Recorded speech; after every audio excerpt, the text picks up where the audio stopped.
Je vous souhaite la bienvenue dans cette nouvelle vidéo de la formation dans laquelle nous allons voir la suite du tableau de bord WordPress. Et là, tout particulièrement, on va voir les extensions ou les plugins en anglais.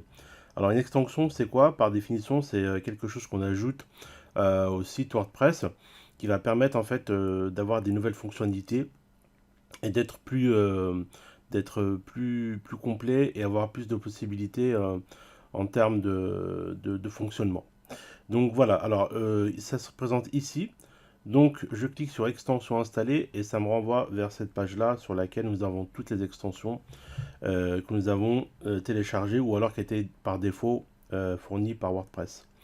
Donc là on peut voir en fait différentes extensions avec par exemple si on veut les activer, les supprimer. Euh, Là par exemple on a Elementor qu'on va voir par la suite, on a le Classic Editor, etc. Donc pour ajouter une extension, alors c'est très simple, il faut cliquer ici sur ajouter et là vous avez toute la librairie WordPress de, de plugins, d'extensions. Alors c'est par thème, c'est par rubrique, etc. Donc là par exemple on va en installer une nouvelle qui va nous servir par la suite. Par exemple on va télécharger une extension de traduction.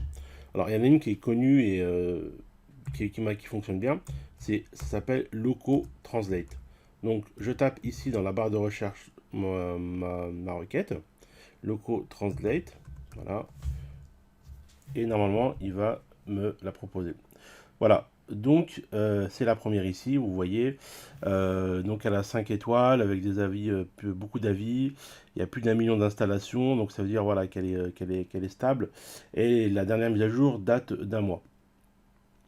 Voilà, et donc là, il met non testé avec la dernière version de WordPress parce que là, moi, j'ai la toute dernière version qui vient de sortir il y a quelques jours.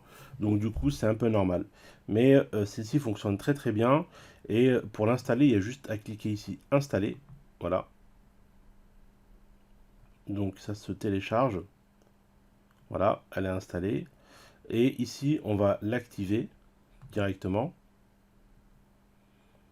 Voilà.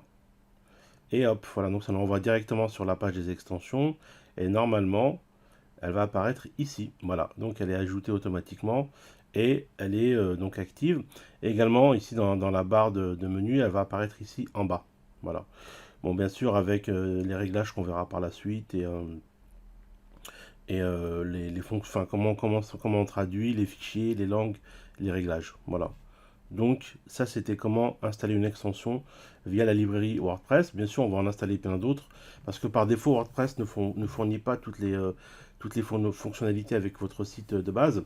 On peut rajouter par exemple un formulaire de contact, un moyen de paiement comme PayPal par exemple ou Stripe si vous faites du e-commerce ou autre, etc.